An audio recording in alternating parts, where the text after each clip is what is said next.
Alors, bonjour à tout le monde qui est actuellement branché pour participer à cette dégustation de savoir portant sur les soins en étapes. Je me présente, je suis Hélène Brouillet. C'est moi qui aura le privilège d'animer ce webinaire. Alors, j'espère que tout le monde a bien calibré son son pour pouvoir entendre les commentaires qui seront faits.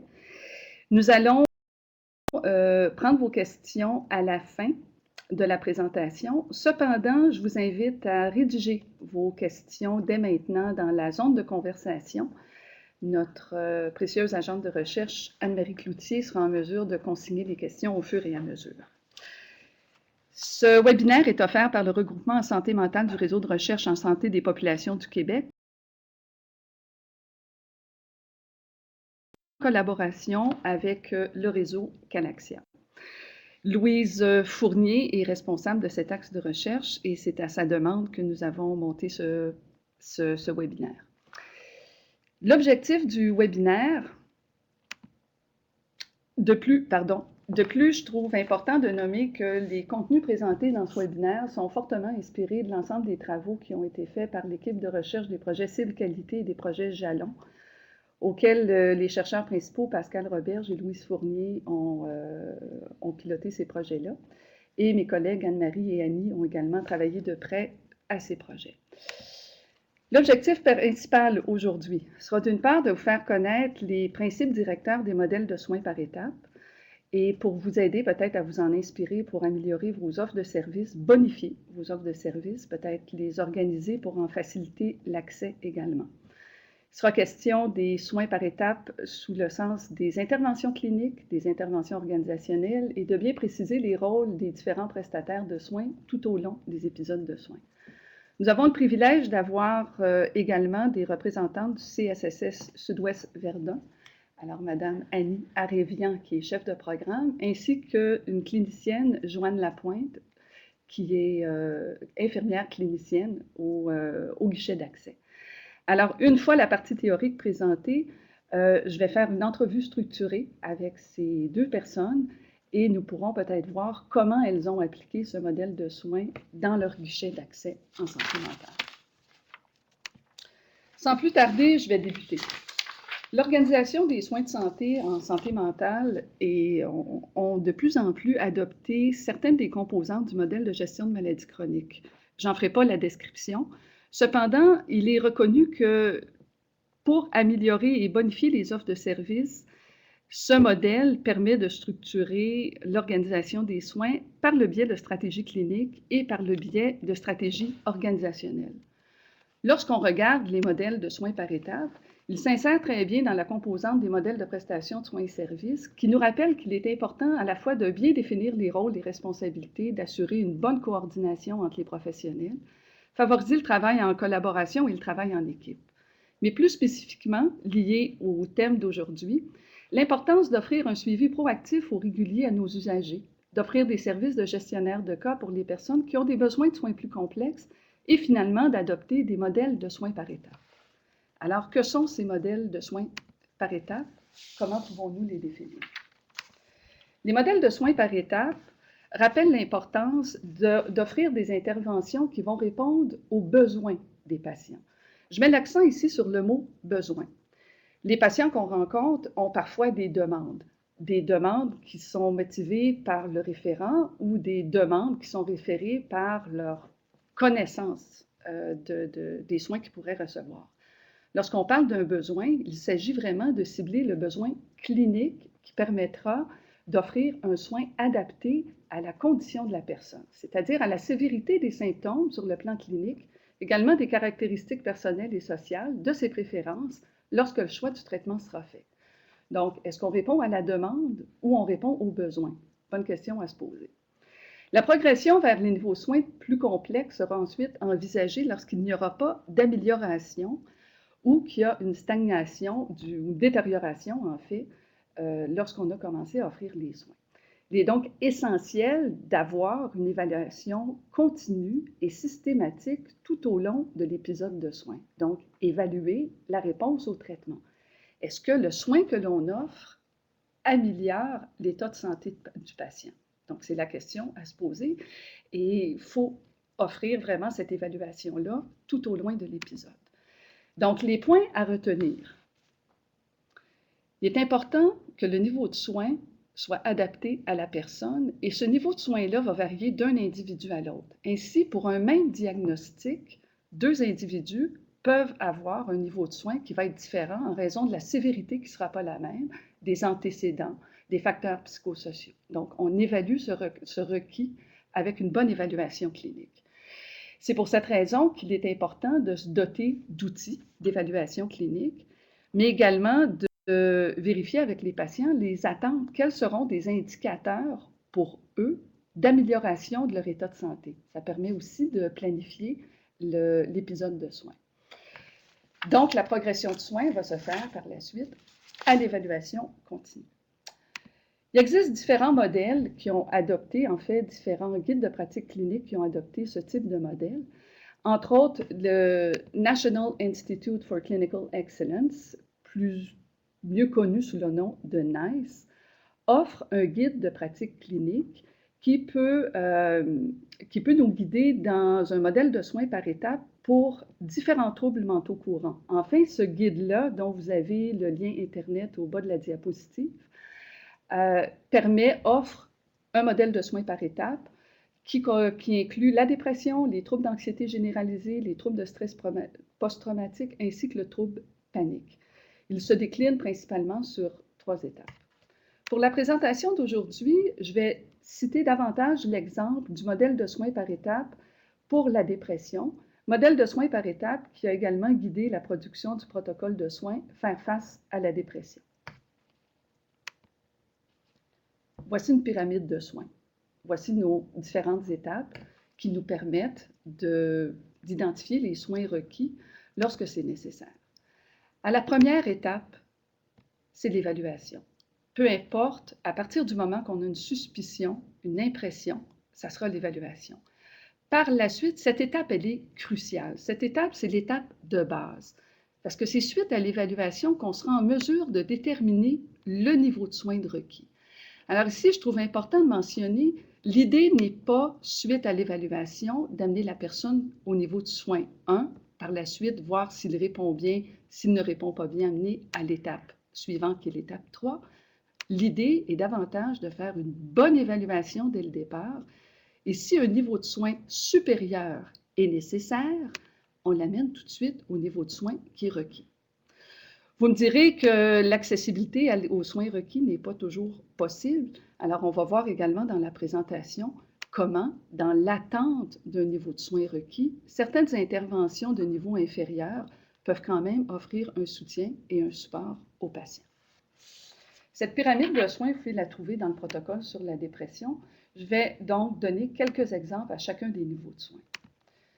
Donc, à l'étape 1, ou le premier niveau de soins, nous sommes dans l'évaluation.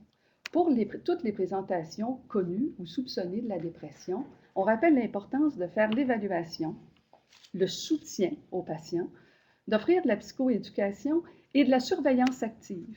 La surveillance active, entre autres, pour les patients pour lesquels on n'a pas suffisamment d'éléments qui nous permettraient d'offrir un soin tout de suite, mais d'être bienveillant et vigilant pour vérifier s'il y a une détérioration des symptômes ou encore pour les patients qui sont peu motivés à amorcer quelque chose. Pour faire l'évaluation clinique, il existe un ensemble d'outils cliniques. Le PHQ-9 en est un exemple qui permet d'évaluer la sévérité du trouble. Alors, je vous mentionnais d'emblée que le simple diagnostic ne suffit pas à déterminer le niveau de soins requis. Il faut également en évaluer la sévérité. Quelqu'un qui souffre d'une dépression légère n'aura peut-être pas les mêmes besoins qu'une personne qui souffre d'une dépression sévère, réfractaire. Donc, cet outil-là est un exemple qui peut être utilisé. D'ailleurs, vous pouvez également trouver différents outils d'évaluation sur le site Internet ici que je pointe. L'éducation des patients. L'éducation et les informations à fournir sont très importantes. Les informations sur la maladie, mais également les informations sur les traitements disponibles et les informations sur les saines habitudes de vie. On ne traite pas uniquement la maladie, on souhaite que les gens demeurent en santé.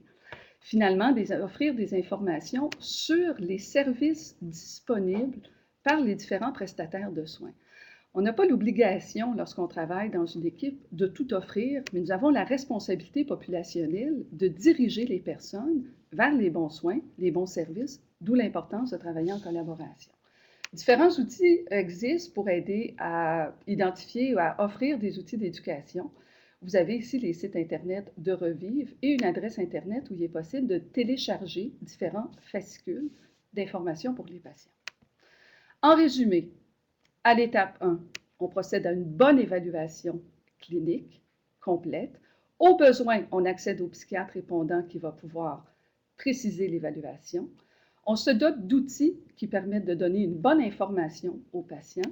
On assure un suivi actif pour les patients qui ne souhaitent pas tout de suite amorcer un traitement ou pour lesquels on a l'impression qu'une rémission spontanée serait possible. Sachez que dans certains cas, des patients peuvent avoir une rémission spontanée pour des symptômes davantage légers. Je tiens également à noter l'importance, surtout lorsqu'il s'agit de troubles mentaux courants, d'assurer l'évaluation de la dangerosité suicidaire. Le risque suicidaire est d'autant plus élevé lorsqu'on a affaire à quelqu'un qui souffre de dépression ou d'anxiété. À chacune des entrevues, on devrait s'assurer de faire cette évaluation. À l'étape 2, nous entrons dans les interventions dites de faible intensité. Ces interventions vont être utiles pour les personnes qui ont des symptômes persistants sous le seuil clinique ou encore des dépressions légères à modérées. Mais que sont les interventions de faible intensité? Le terme peut sembler péjoratif. Attention, ce n'est pas parce qu'on parle d'interventions de faible intensité que ce sont des interventions de faibles impacts. Ce sont des interventions, par exemple, où on va introduire le soutien à l'autogestion des soins, les programmes structurés d'activité physique, la bibliothérapie avec des guides d'autosoins reconnus comme efficaces. Ces interventions facilitent l'accès et la rapidité aux services, augmentent également le choix pour les patients. De plus, on réalise que d'offrir ce type d'intervention-là nécessite parfois une expertise moins pointue chez nos professionnels et la possibilité d'offrir ces interventions-là sous différents formats.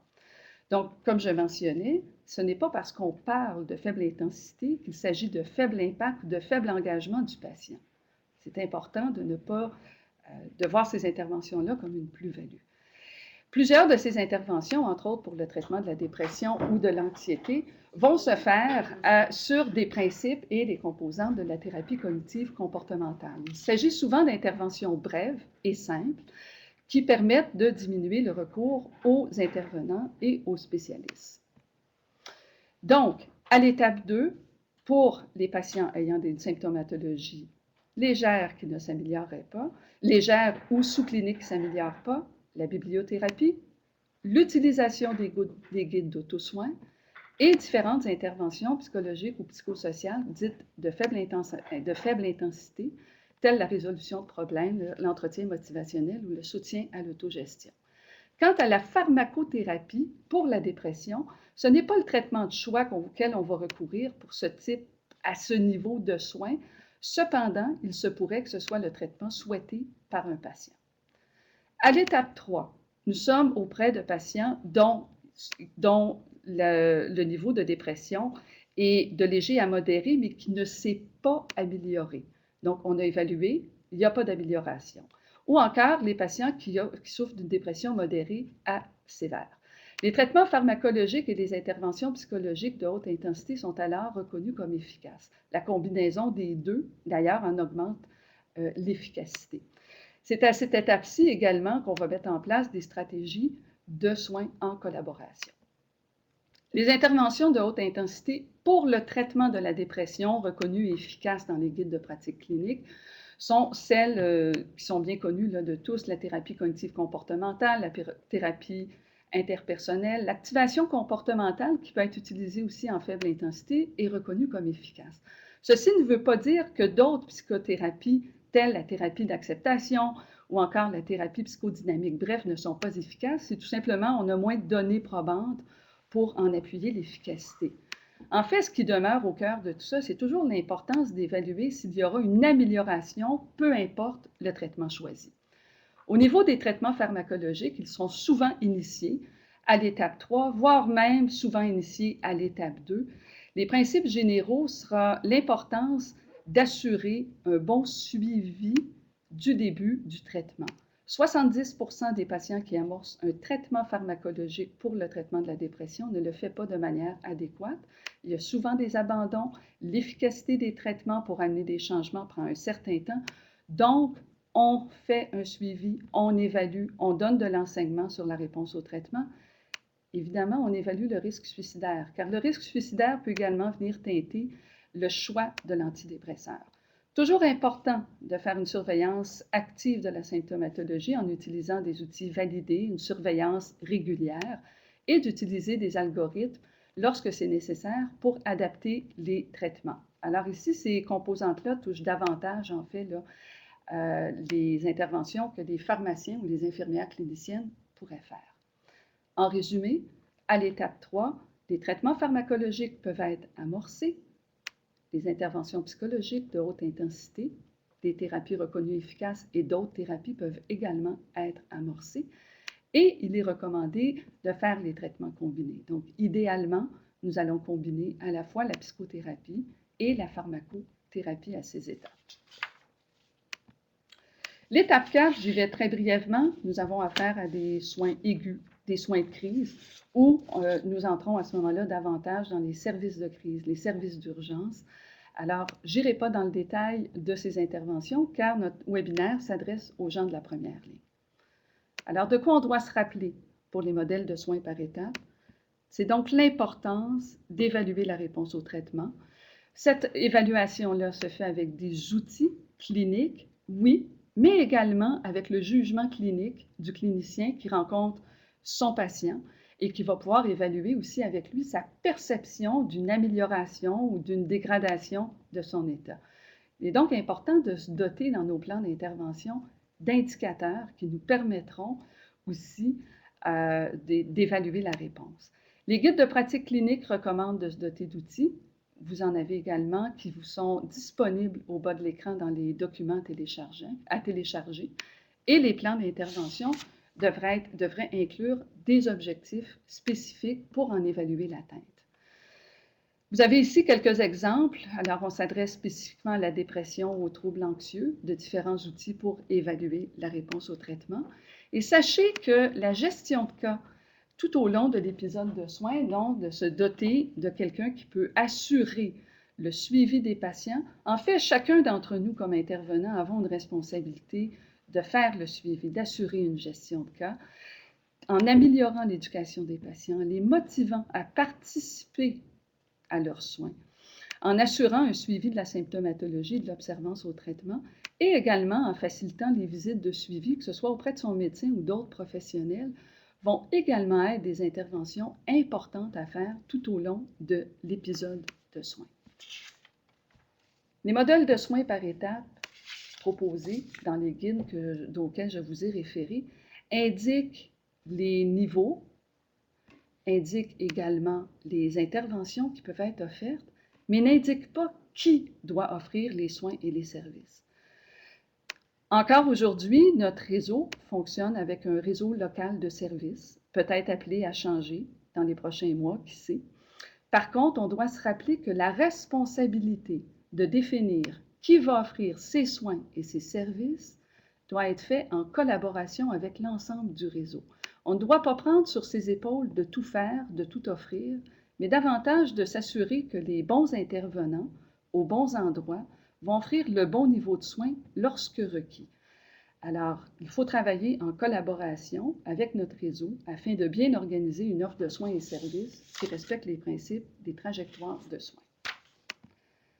Alors, j'espère que vous m'avez bien suivi. Je vais faire une petite pause pour vous rappeler que vous pouvez télécharger au bas de l'écran l'ensemble du fichier de la présentation PowerPoint. Donc, elle est disponible dans le partage de fichiers.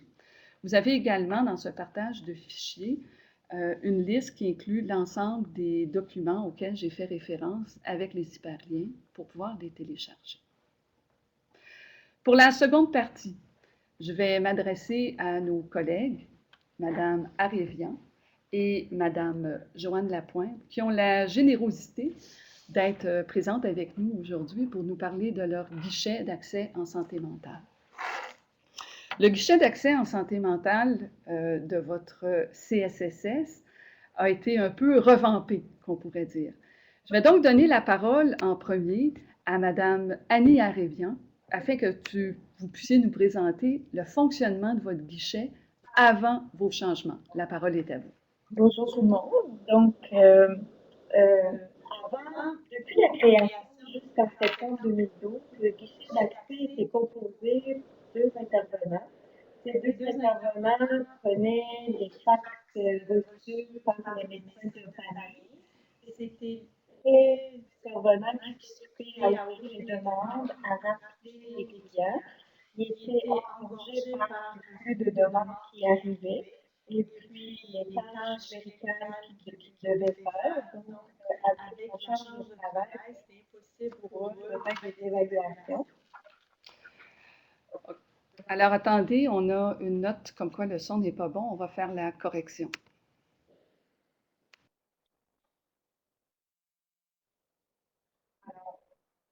Donc, les échanges étaient presque tous faits par téléphone, sous forme de cueillette d'informations. Il y avait peu d'évaluation et d'analyse. L'orientation des demandes était soit à l'équipe santé mentale de première ligne, soit à la deuxième ligne. Et puis, il y avait à peu près minimum 2 mois d'attente avant que le client soit contacté au guichet. Et puis, un autre 4-5 mois avant que le client soit vu en individuel par l'équipe de santé mentale. Je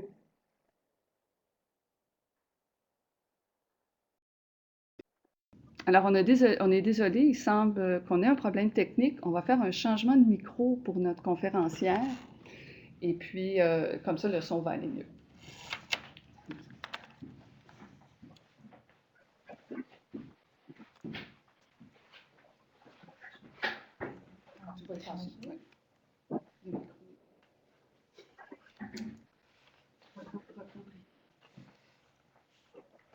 Bon, Tu demandes si. je vais résumer brièvement. Donc, il y avait deux intervenants au guichet d'accès en santé mentale qui travaillaient initialement par téléphone pour faire les contacts avec les usagers. Ça se faisait donc cueillette d'infos, il n'y avait pas d'évaluation ni d'analyse. L'orientation était l'équipe santé mentale pour suivi individuel ou la deuxième ligne. Donc, à peu près, il y avait minimum 2 mois d'attente au guichet d'accès pour que le client soit contacté. Et puis, un autre 4-5 mois pour avoir un suivi individuel. Peut-être, Joanne, tu peux nous dire l'impact parce que tu as été là pour dire c'était quoi l'impact au niveau des intervenants du guichet. Oui, donc au niveau plutôt clinique, c'était pas très gratifiant comme travail. On contactait tout simplement les clients au téléphone pour tenter de faire une petite cueillette de données, pour ensuite tout simplement pas vraiment analyser la situation, mais plutôt les diriger directement en liste d'attente pour un suivi individuel. Donc, on n'avait pas vraiment, comme on dit, d'analyse à faire ou quoi que ce soit. Puis, c'était pas. Ensuite, les intervenants de suivi recevait ces clients-là, puis nous disait par la suite que c'était pas toujours très pertinent, donc il y avait une insatisfaction de tous les côtés à ce niveau-là. Donc, et puis on se sentait complètement débordé aussi par la quantité de demandes, puis les demandes à répétition, puis le temps que ça pouvait prendre à traiter. Donc, c'était pas idéal comme situation.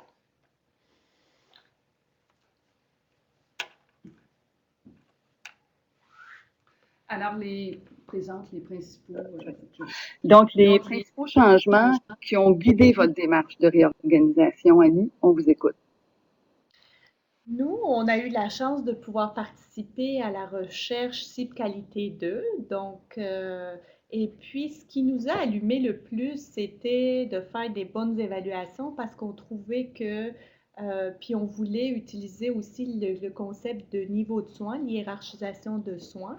Donc, pour faire ça, c'est qu'utiliser le bon service au bon moment. Et puis, il fallait qu'on change notre fonctionnement.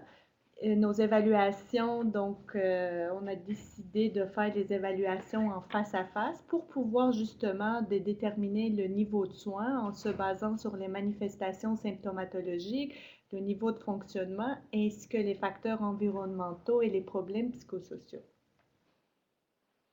Et puis, ce qui nous a pris pour pouvoir réaliser d'un jour à l'autre, on a tout changé le fonctionnement du guichet d'accès. Et puis, actuellement, c'était une décision administrative, on a décidé de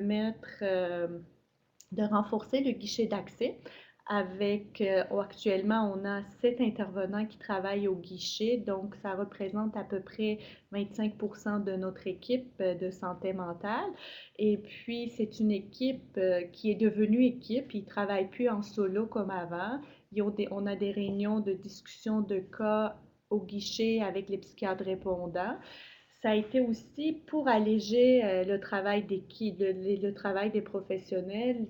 On a décidé d'ajouter une adjointe administrative pour faire tout le travail clérical.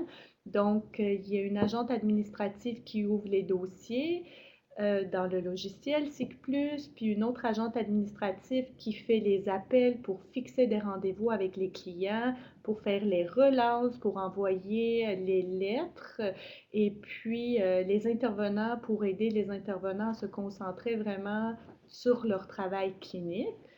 On a une gestion de l'horaire de travail vraiment prédéterminée au niveau du guichet. Donc, les intervenants ont des plages horaires d'évaluation. Il y a à peu près 2 nouvelles évaluations par jour. Au total, ça fait 7 évaluations pour quelqu'un à temps complet. Ils ont des plages horaires de réunion d'équipe, de pouvoir faire des cours suivis et puis pour faire leur rédaction. Quand c'est nécessaire, quand ça nécessite une expertise, donc l'équipe travaille en co-intervention avec les différents professionnels, donc pour aller ensemble faire des évaluations soit à domicile, soit dans nos bureaux. Alors, en fait, ce que je comprends, Annie, c'est qu'il y a eu un changement au niveau des structures administratives et il semble y avoir quelque chose, un élément assez central qui est le soutien clérical qu'on néglige peut-être parfois dans la réorganisation de nos services et on regarde souvent sous l'angle clinique et des cliniciens, mais j'imagine que ça a pris une agente administrative motivée aussi à embarquer et faire partie de cette équipe. Oui, c'est vraiment ça. Donc, on a trouvé notre perle rare pour pouvoir faire le suivi systématique. On a créé une base de données pour qu'elle puisse vraiment noter les appels, les relances, envoyer des lettres. Donc, oui. Merci beaucoup. Du côté des changements organisationnels aussi, vous avez eu une collaboration avec la deuxième ligne. Est-ce que tu peux m'en parler?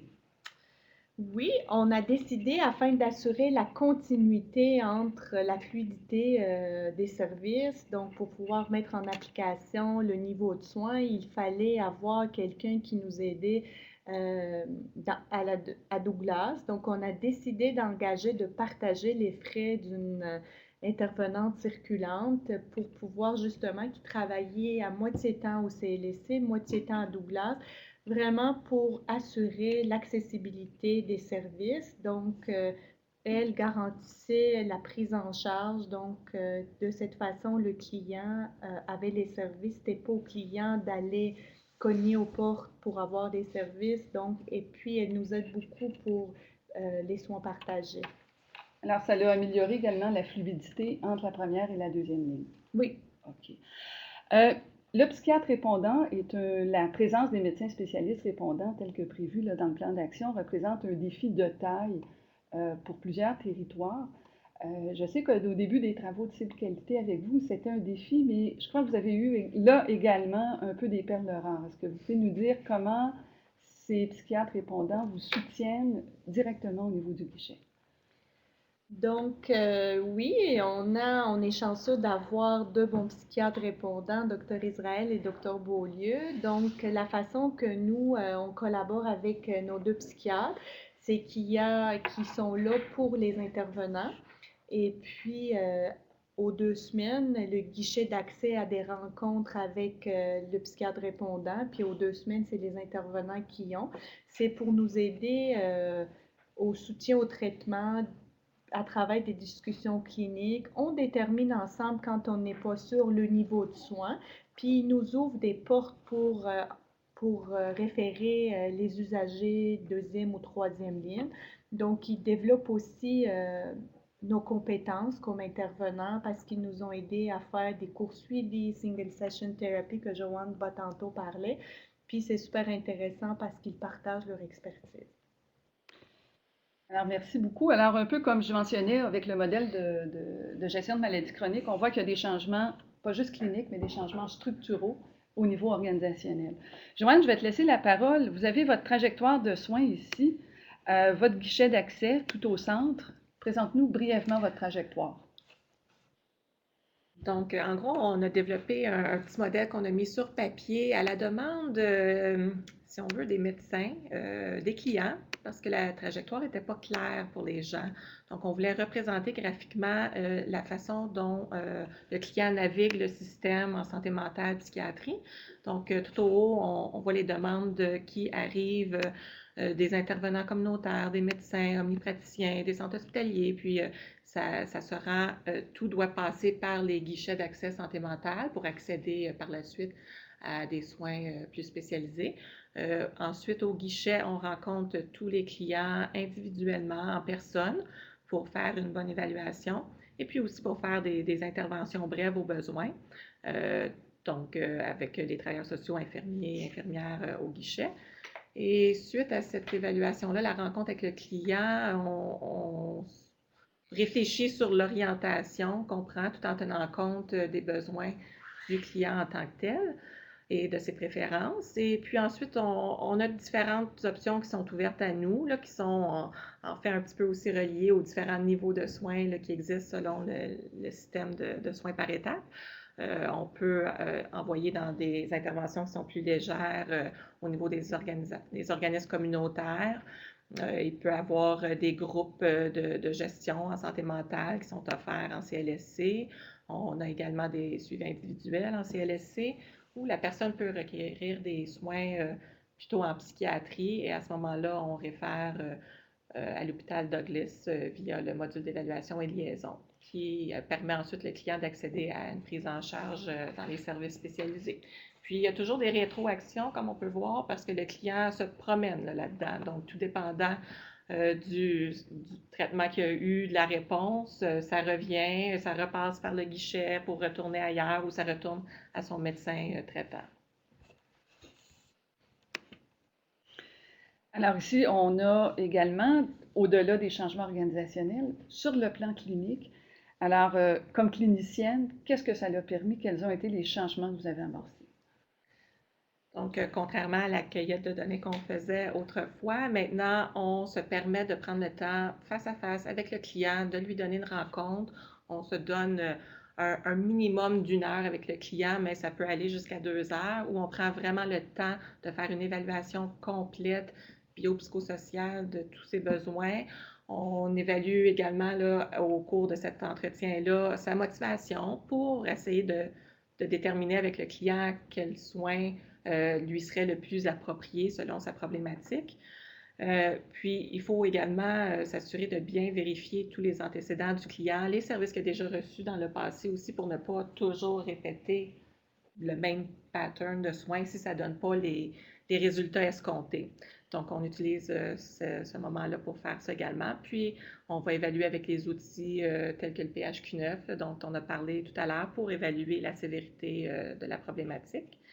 Et ensuite, avec le client, on va discuter des différentes offres de services, qu'est-ce qui existe pour essayer d'arriver en concertation avec le client à ce qui lui convient le mieux et ce qui est idéal cliniquement pour lui également. Vous avez aussi introduit les interventions de faible intensité, des interventions brèves directement au guichet. Si je vous demandais, est-ce que vous arrivez à régler des choses directement au guichet? Oui, en fait, il y a beaucoup de clients qui nous sont référés. Bon, souvent, le médecin, référé par le médecin qui souhaiterait que le client fasse une psychothérapie, par exemple, mais c'est pas toujours ce que le client a besoin.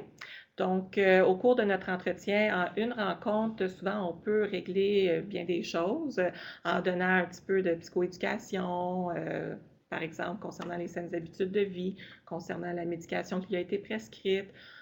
Aussi, on peut lui remettre des documents. Il y a des clients qui préfèrent ne pas s'asseoir en face à face avec un thérapeute, mais qui préfèrent quelque chose comme le guide d'auto-soin, où il peut y aller à son rythme et faire ses propres, si on veut, lectures et apprentissages, et puis faire les exercices, tout en étant supporté par un intervenant du guichet auquel il peut se référer par la suite. Donc, et puis des fois, c'est ça, c'est juste pour diminuer les inquiétudes des clients. Une rencontre suffit là, pour, si on veut, là, bien stabiliser là, la situation, qui parfois est une crise finalement, puis on peut la résoudre. Je vois également que vous avez bonifié votre offre de services de groupe. Qu'est-ce que vous offrez au niveau des interventions de groupe? Donc, pour le moment, au CLSC, on offre plusieurs groupes. On en a un qui porte sur la gestion du stress et de l'anxiété. Il y en a un qui porte sur le rétablissement et la dépression. On en a un qui porte sur les troubles relationnels. Également un sur la psychose associée à la toxicomanie. Et puis les troubles bipolaires. Donc, ces groupes-là sont offerts, c'est pas au guichet qu'ils sont offerts, c'est vraiment dans l'équipe de soins et l'équipe de suivi. Donc, ça fait partie des orientations pour référer les personnes. Donc, c'est pas juste de l'individuel, il y a également des groupes lorsque c'est adapté. Et c'est exactement ça. Ça fait partie de l'offre de service qu'on a aux clients. À la fin, j'ai terminé ma présentation, mon bout, en parlant de l'importance dans les trajectoires de soins, des soins d'étape, de la gestion de cas. Et vous avez mis un accent aussi au niveau de ce rapport de gestionnaire de cas. Oui, c'est-à-dire que quand un client est référé au guichet d'accès, l'intervenant du guichet d'accès santé mentale devient le gestionnaire de cas de cette personne-là. Donc, va suivre l'évolution au cours de son épisode de soins. Donc, si on réfère en quelque part, on va s'assurer que la personne a bien été acceptée aux différents endroits, qu'une fois qu'il a terminé, qu'on vérifie si l'intervention a été appropriée, s'il a besoin autre chose comme soin, et on peut rediriger la personne vers les services appropriés à partir du guichet. Et la personne a toujours nos coordonnées. Dès qu'on a des retours, il peut avoir été évalué en psychiatrie, les retours d'évaluation nous reviennent, on les regarde, on s'assure auprès du client là, qu'on peut le rediriger là, vers les bons endroits pour recevoir ses soins.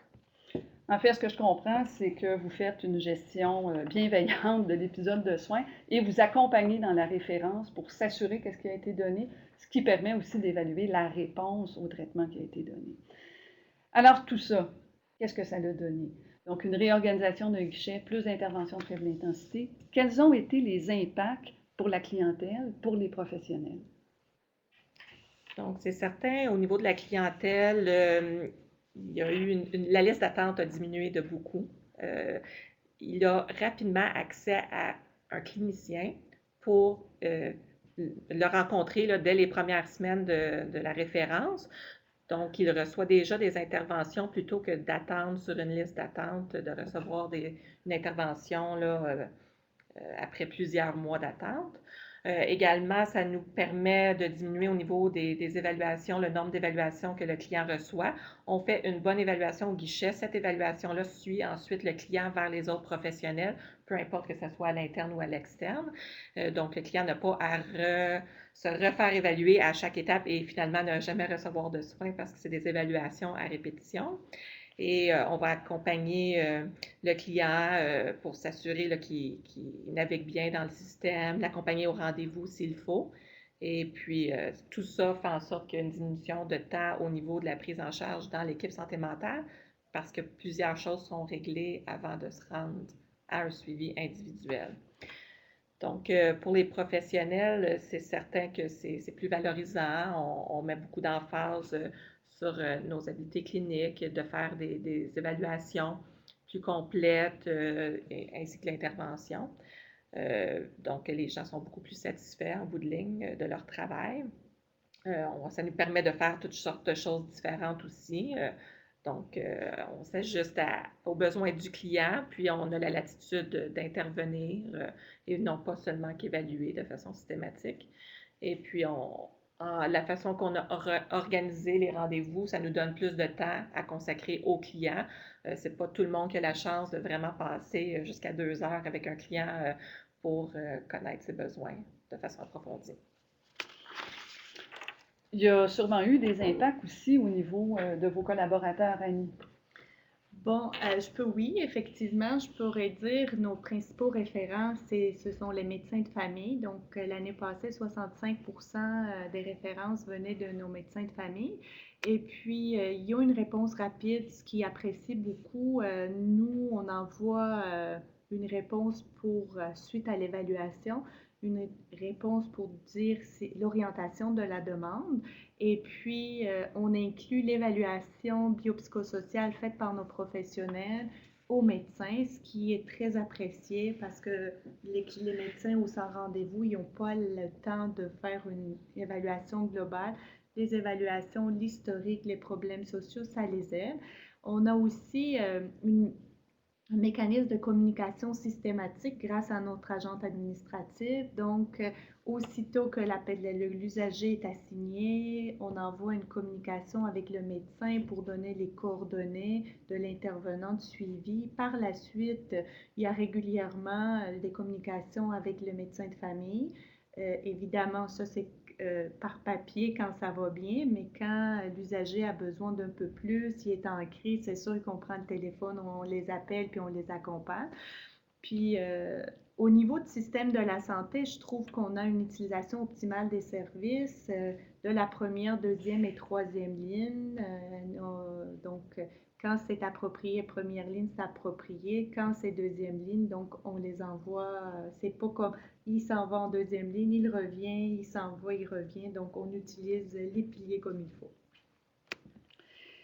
Si on y allait avec quelques chiffres qui permettraient un peu, vous êtes tributaire des ententes de gestion, hein? Il y a des indicateurs, il y a des cibles à viser, il y a des éléments qui devaient être attendus pour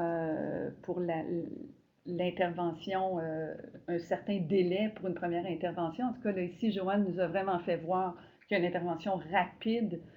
Donc, l'évaluation n'est pas juste une cueillette de données, mais une intervention en soi. Mais qu'est-ce que ça a changé dans votre guichet si on y allait avec les chiffres? Les chiffres. Donc, avant qu'on puisse instaurer ce système, on avait 100 personnes sur la liste d'attente avec 4 mois d'attente, minimum 4 mois d'attente pour un suivi, sans compter qu'il y avait 2 mois aussi pour être appelés par le guichet. Et puis, des usagers souvent qui étaient sur la liste d'attente après 4-5 mois, la motivation n'était pas évaluée, donc ils ne retournaient pas les appels des intervenants. Le taux d'abandon était très élevé au niveau du suivi. Il y avait 25% qui ne donnaient pas de signe. Donc, actuellement, depuis qu'on a instauré ce système, je dirais 38% des demandes sont réglées au guichet, ce qui comprend les cours suivis, les interventions à faible intensité. Donc, 12% sont dirigés au mail en deuxième ligne des références. 16% sont orientés vers les organismes communautaires ou à l'interne, mais vers les services généraux. 10% donc suivis au guichet. Les 43% des demandes sont orientées vers suivi individuel ou de groupe. Je dirais en pourcentage, c'est à part égale, donc 50% groupe, 50% individuel de ces 43%. Puis actuellement, on a comme 19% qui refusent les services, donc dès notre premier contact téléphonique. Au niveau des chiffres, sur les gens qui sont, une fois qu'ils vont être orientés vers les demandes individuelles, est-ce qu'il y a un délai d'attente qui est long, par exemple, avant de débuter l'intervention? Ce que je comprends, si on oriente vers une intervention de haute intensité, est-ce que l'attente va être longue pour, par exemple, avoir accès à une psychothérapie individuelle? Actuellement, il n'y en avait pas d'attente, honnêtement. C'était un mois d'attente. Au mois de septembre, on n'avait pas de délai d'attente. Actuellement, maximum, c'est 2 mois. Je sens que vous allez faire des jaloux à quelques endroits. Je ne sais pas, peut-être, Joanne, est-ce qu'il y aurait des chiffres que tu ajouterais, toi, spontanément, comme clinicienne? OK. Alors, si je résume, ce que l'on va voir, c'est votre rôle du guichet, un rôle vraiment clé au niveau des 2 premières étapes, hein. Au niveau de l'évaluation, vous avez investi beaucoup. Vous avez développé vraiment au niveau des interventions de première ligne. Donc, une collaboration étroite avec votre équipe. Le guichet fait partie de l'équipe de santé mentale et donc, vraiment, la collaboration est là. Il y a une collaboration aussi accrue entre les services de première ligne et deuxième ligne, possiblement aussi due avec votre conseillère là, à la deuxième ligne. Vous avez parlé de la fluidité, Annie, hein, qui a été aidée. Donc, le modèle de soins en étape, on peut voir comment on peut le représenter ici entre les différentes lignes de service. Pour la suite, on va prendre quelques questions, quelques commentaires. Anne-Marie, tu nous as écrit 2 questions. Alors, il y a quelqu'un qui demande la rétroaction qui est faite au médecin suite à l'évaluation biopsychosociale et l'évaluation. Est-ce que c'est une évaluation complète qui est envoyée ou c'est une synthèse de l'évaluation? Donc, en fait, on envoie vraiment l'évaluation complète. C'est ce qui est très apprécié de la part des référents. On s'assure quand même d'avoir le consentement là, du client pour ce faire, mais habituellement, il n'y a aucun problème parce que le client comprend qu'on travaille en collaboration, par exemple, avec son médecin qui l'a référé. Donc, on nous autorise de transmettre à ce moment-là l'information complète au niveau de l'évaluation. Est-ce qu'il s'agit de votre formulaire d'évaluation qu'on a rendu disponible aux gens qui est envoyé? Parce qu'on a mis disponible sur la plateforme, les gens peuvent télécharger votre évaluation. Est-ce que c'est ce document-là qui est acheminé? Pour le moment, c'est quelque chose qui est basé là-dessus. C'est un document qu'on s'est créé pour faciliter notre évaluation. On utilise une autre plateforme présentement, où est-ce que c'est écrit plus en forme de rapport, mais oui, on veut utiliser ce document-là très prochainement là, pour faire notre évaluation complète et l'envoyer intégralement au référent. Alors, c'est en implantation. Quelqu'un demande quel est le pourcentage de demandes qui vont être orientées vers la deuxième ligne, vers des services spécialisés, donc qui entrent au guichet, qui... Je dirais 2% des demandes, 2 à 3% des demandes qu'on reçoit, on les envoie en deuxième ligne. Donc, la plupart sont prises en charge par des épisodes de soins chez nous. Donc, un faible pourcentage quand même. Il y a une question par rapport au groupe. Alors, on sait, puis on a pu l'observer à travers nos travaux, qu'il y a beaucoup de CSSS, il y a beaucoup de milieux qui se sont dotés d'interventions de groupe. Un participant nous demande de parler de l'avantage des groupes et quel type de groupe, parce qu'il faut bien savoir qu'un groupe psychoéducatif, un groupe de soutien n'est pas une thérapie de groupe, hein. Alors, peut-être distinguer les formats de groupe qui sont offerts, que ce soit au guichet ou en première ligne, là, au niveau des équipes de suivi. Donc, nos groupes sont tous offerts par l'équipe de suivi. C'est vraiment des groupes de psychoéducation. Ça nous permet de faire affaire avec la loi 21 également, là, pour s'assurer que tous les intervenants, peu importe s'ils sont psychothérapeutes ou pas, puissent animer un groupe. Et puis, la durée des groupes, c'est variable, mais la plupart des groupes, sauf le groupe pour les personnes psychotiques, sont des groupes fermés d'une durée qui varie entre 10 et 15 semaines. Donc, pour des durées à chaque session, des rencontres de 1h30 à 2 heures, comme je vous disais, là, qui s'étalent sur une durée de 10 à 15 semaines. Puis, en fait, c'est ça le modèle qu'on utilise. Puis, ça fonctionne très bien. La plupart des gens qui sont référés au groupe par la suite ne requièrent pas autre soins. Donc, c'est une offre de service qui est très importante, là, puis sur laquelle on a mis beaucoup d'emphase pour aussi libérer les gens pour les suivis individuels.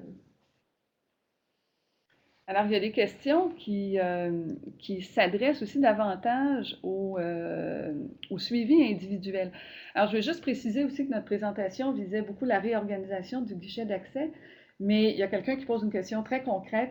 combien de suivis individuels sont faits par intervenant? Combien de suivis individuels par jour par l'équipe? On vise 4 rencontres par intervenant par jour, donc puis on fait des assignations systématiques. C'est quelqu'un qui travaille à temps plein, c'est 6 nouveaux usagers distincts, donc qu'on assigne. Et puis, il faut qu'il voit 84 usagers par jour. Alors, ici, on adresse davantage au niveau de la répartition des cas dans les interventions de haute intensité. Donc, ce qui est nommé, c'est 4 clients vus par jour. Lorsque vous parlez de 6 nouvelles assignations, c'est par période administrative? Oui. OK. Donc, j'espère que ça donne des indicateurs. Il y a une question au guichet d'accès. Vous êtes rendu à 7 intervenants. On pose la question, qui sont ces intervenants sur le plan professionnel? Joanne, je vais te laisser répondre. Donc, actuellement, les professionnels sont des infirmières, travailleurs sociaux. Donc, il y a 4 infirmières, 3 travailleurs sociaux qui font le guichet d'accès santé mentale. Est-ce que vous pouvez avoir recours à d'autres professionnels de votre équipe? Je pense entre autres, Joanne, tantôt, vous avez mentionné la loi 21 hein, qui vient encadrer la pratique et au niveau des actes réservés pour l'évaluation. Donc, l'évaluation. Est-ce que, au besoin, vous allez faire appel à un psychologue s'il y a une demande et si un diagnostic de santé mentale doit être posé? Oui, occasionnellement, la situation requiert quand même une bonne évaluation psychologique, un diagnostic psychologique qui soit posé là, dès le début pour mieux orienter. À ce moment-là, on fait recours à un des psychologues dans l'équipe de suivi qui est là justement qu'on lui demande spécifiquement de faire une évaluation pour nous permettre d'orienter les soins. J'aimerais juste ajouter quelque chose d'important, même si c'est comme 2 sous-équipes, le guichet, l'équipe de suivi, mais on travaille beaucoup en collaboration, on met beaucoup l'emphase sur l'entraide. Si jamais il y a un usager qui se présente, puis on a quelqu'un plus spécialisé dans l'équipe, donc l'intervenant du guichet va aller consulter, est-ce que ce soit un psychologue, un travailleur social ou l'éducatrice spécialisée, pour aller chercher les informations afin de mieux évaluer la personne. Puis comme on avait mentionné, on fait aussi des co-interventions en même temps pour ne pas dédoubler les tâches. On travaille beaucoup avec cet esprit-là d'équipe. Alors, dans notre réseau, parfois, on aime se comparer et il y a des gens qui veulent savoir, mais quel est votre volume? Il y a combien? Parce que les réalités, on a 95 CSSS au Québec, on n'a pas tous les mêmes effectifs temps complet de disponibles. Alors, un participant demande, quel est votre volume? Combien de demandes reçues et traitées au guichet d'accès? C'est une demande assez précise. Annie, à toi de répondre. Donc, l'année passée, nous avons reçu 2169 demandes. Donc, toutes les demandes sont traitées au guichet. Évidemment, de ces 2169, il y avait 19% qui n'ont pas donné de suite ou qui ont carrément refusé. Donc, à travers ça, tout s'est traité par nos guichets. Il y a également Joanne qui veut ajouter un point. En tout cas, c'est assez précis comme chiffre, on ne le mettra pas en doute. Joanne?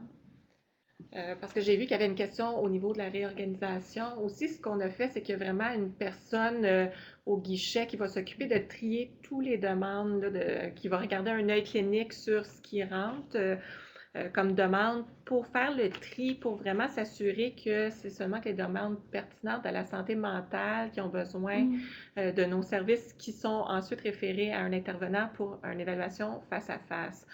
D'autres demandes vont être redirigées directement vers des services appropriés parce que nous, on a décidé comme organisation de quand même garder le guichet ouvert à toutes les demandes pour simplifier la chose, pour pas que les médecins, entre autres, soient obligés de décider eux-mêmes est-ce que c'est plus une intervention psychosociale qui est requise ou une intervention au niveau de la santé mentale.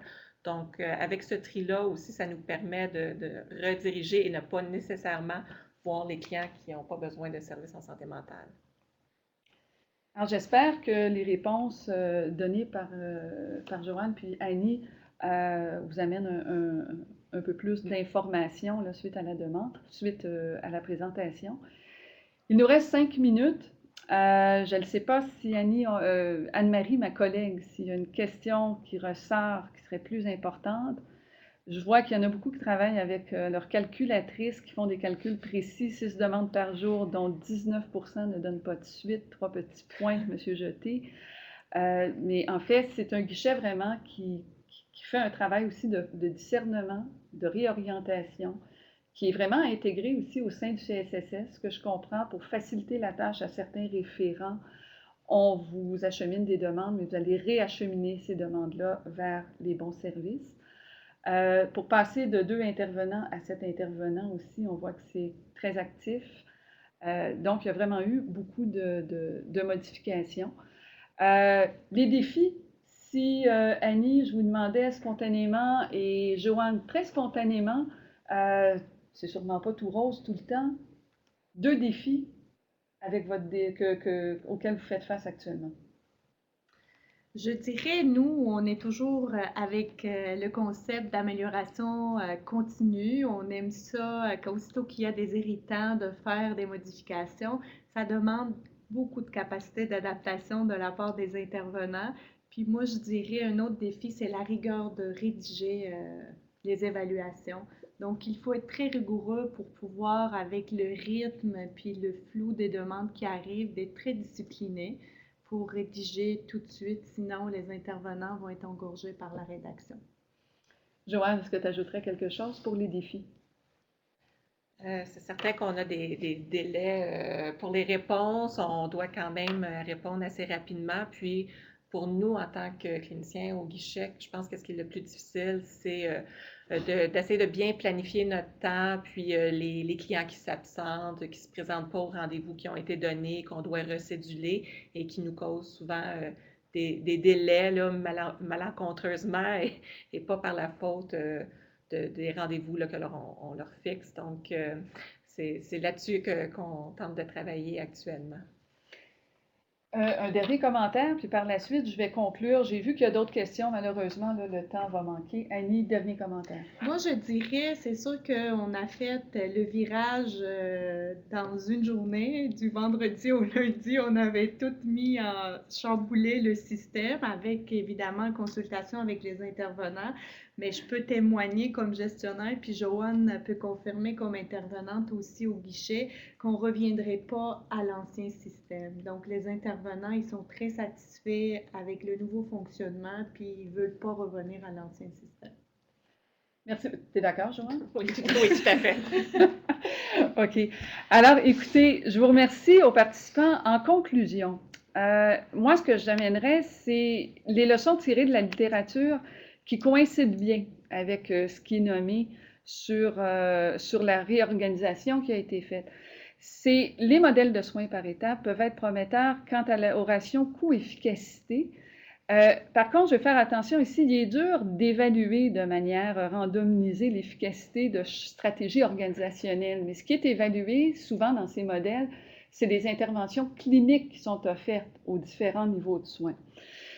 Ça met en valeur les interventions de faible intensité et on en a vu l'exemple avec une offre de service où un patient est rencontré, la psychoéducation, la surveillance active. Il y a vraiment des interventions qui sont amorcées dès le départ, dès la référence au guichet d'accès. Les intervenants, les professionnels apprécient l'éducation et le suivi systématique, donc se sentent plus investis auprès de les patients.